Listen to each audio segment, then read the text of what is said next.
Chapter 9. Act 2. Ronnie celebrated my first weekend by giving me a map, a bag of snacks, and an order to get lost.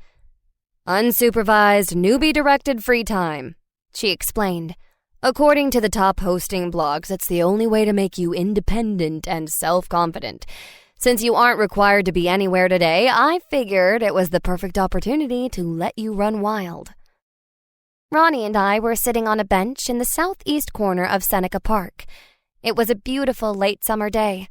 The lawns were full of fragrant flowers, and the lake was full of people struggling to maneuver their rented paddle boats. We'd just finished a lunch of kebabs from a nearby vendor. I was still dabbing a stray dollop of garlic sauce off my jacket. "So, what exactly do you want me to do?" I stared at the map and the snacks. Was I supposed to deliver the snacks somewhere? Or was this world weirder than I thought and people cached away food for the winter like squirrels? "It doesn't matter what you do," Ronnie shrugged. "As long as you don't cause trouble for yourself or for anyone else, you're free to do whatever you want." "All right," I said, unconvinced. "So, this is goodbye then? I'm on my own from now on?" I mentally sized up the benches around us. I guessed they'd make decent beds until I found a better option. Ronnie chuckled. "It's only for the afternoon, kid. I'll pick you up before dark. You're still stuck with me for another 17 weeks. Relief rushed through me. "Oh, okay then. That's good. You could have just told me you wanted to be alone for a few hours." "Well, aren't you becoming astute?" She looked slightly taken aback. "Fact is, I've got a lot of errands to run this afternoon. You can follow me around if you really want to, but you'd be bored to tears. You're obviously raring to explore. This is the best way to do it without me getting cited for newbie negligence. Does your watch say 1 o'clock now?" I nodded. "Perfect. I'll meet you at the library at 5 o'clock. It's on the corner of 5th and 46th. She pointed to it on the map. "Why the library?" I asked. "Because we both know that's where you'll end up anyway." She shrugged. "After we meet up, I'll take you to my favorite pasta place for dinner, and you can tell me all about your adventures. I loaded up your Citizen account, so if you need to ride the metro or buy anything, just use your bioscan. You think you can handle this?" "Yeah, it's only 4 hours. What could go wrong?" I asked. "Don't jinx yourself," she cautioned. "The main rule of the city is this. Don't speak unless spoken to. Keep to yourself and don't stand in anyone's way. People here are hustling and they do not appreciate interruptions. Any weirdos who do want to chat with you are always selling something. That said, if you legitimately need help or directions, ask an old lady. You can usually find them leaning out of windows and scowling at everyone. They may look mean, but they'll be thrilled to give you advice. They love feeling useful. And, that's it. Ignore everyone and hopefully they'll ignore you. Got it?" Ronnie sucked in her first breath since beginning her speech. Sure." I hadn't been nervous before her rapid-fire instructions, but now I was seriously questioning whether this was a good idea. "All right, then." She gave me an awkward pat on the shoulder. "Have fun, gain life skills, and if anyone bothers you, throw shot glasses at them." She flashed me a teasing smile before turning and walking away.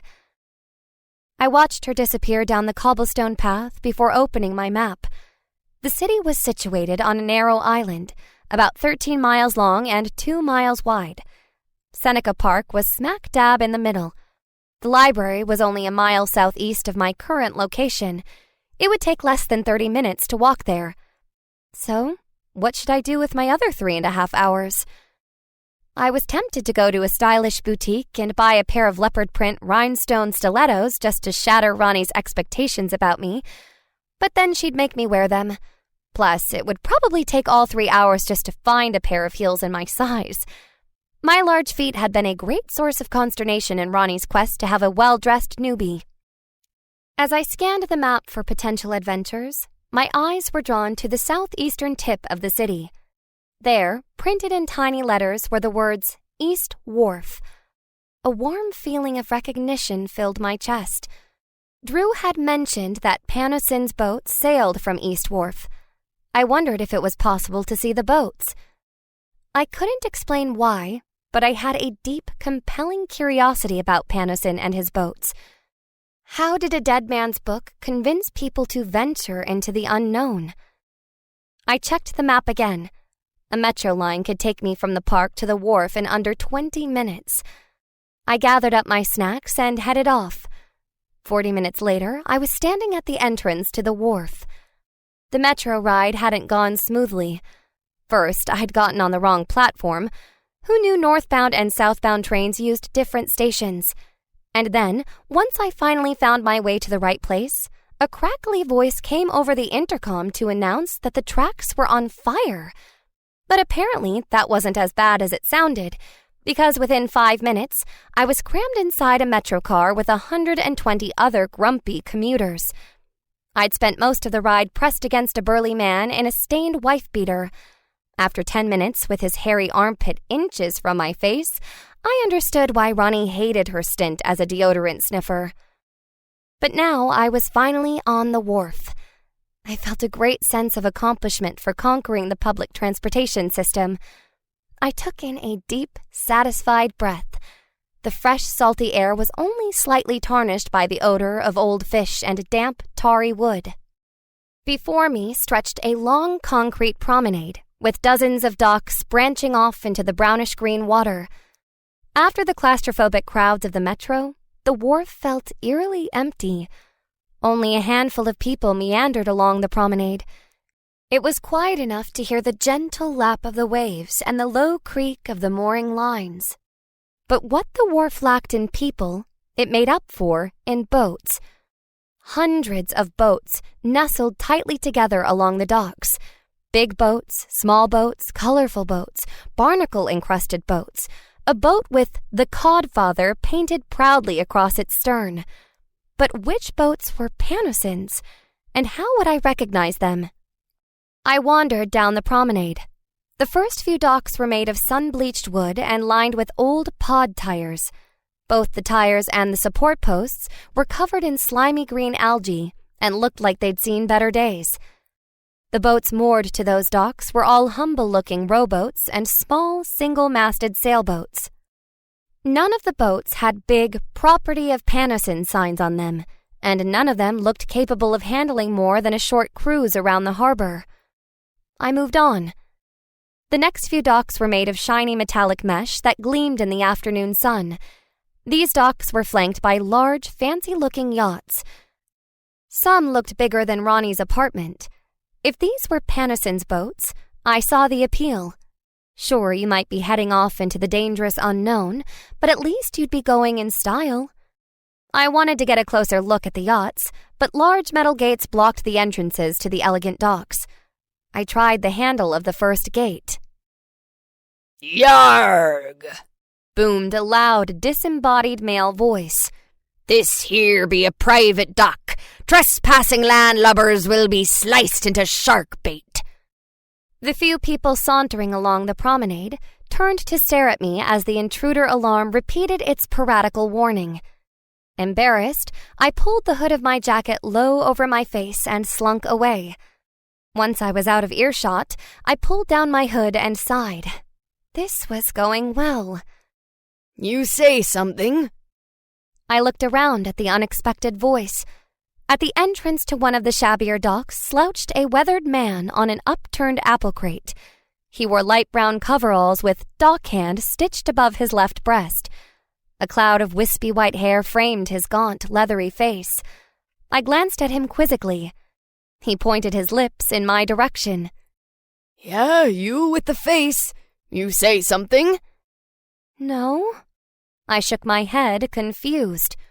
The man grunted. "Must have been the voices in my head, then." I turned to walk away, but reconsidered. He had spoken to me. According to Ronnie's rules, that meant I could speak back. Obviously, there was something off about this guy, but if he worked here, he should at least know his way around. "Excuse me," I said, "but do you know which boats are Panosyn's boats?" He huffed in amusement. Got a death wish, girlie? Not yet. I smiled brightly. I've only been alive for a few days. A smart aleck, eh? He sneered. Clever words won't get you far here, girl. Them boats are closed to normal folk. You've got to make an appointment or join the Redcaps if you want to set foot on Pier 7. Pier 7, huh? I mentally congratulated myself for the neatly garnered information. Thanks for the advice, I told the man before walking away. I looked around for numbers and saw a big Pier 5 sign nailed to an entry gate. I walked east past a few more rows of gleaming luxury yachts and found it. Unlike its wood and metal counterparts, Pier 7 was made of rough-hewn stone. The pier was small and unobtrusive. If I hadn't been looking for it, I might have walked right past it. The entrance was blocked by a tall wrought iron gate. A large plaque embedded in the gate read, "Property of the Our Lord of Perpetual Exemption Church." Several no trespassing signs had been plastered around the plaque. I approached the gate cautiously. I didn't want to set off any more piratical anti-theft alarms, but I did want to peek between the bars and see what was so alluring about Panosyn's boats. I reached the gate without tripping any alarms and peered through a gap. Pier 7 was much shorter than the other piers, only about 40 feet long. A single white boat spanned its entire length. The boat had sleek double hulls with trampoline nets strung between them. It didn't have much of a deck, but it had a large enclosed cabin with an open flybridge on top. I frowned in disappointment. Sure, the boat looked clean, modern, and well-maintained, but there was nothing special about it. From Drew's story, I'd expected the boat to be mysterious and enticing. I thought it would have a magical golden aura or evoke deep mystical emotions. But no, Panosyn's boat was nothing but a plain white ocean catamaran, indistinguishable from a dozen others moored around the wharf. The only mysterious thing about the boat was its power source. It had no visible sails or outboard motors, but that could be said of almost any boat at the wharf over 20 feet. Why would people risk their lives to sail on such a plain, nondescript boat? What was I missing? I glanced around to see if Pier 7 held other, more interesting secrets. Only one thing caught my eye. At the eastern tip of the pier stood a stone pillar. It was maybe 8 or 9 feet tall and looked like a miniature lighthouse. Even in the midday sun, the large opaque stone on top emitted a soft white glow.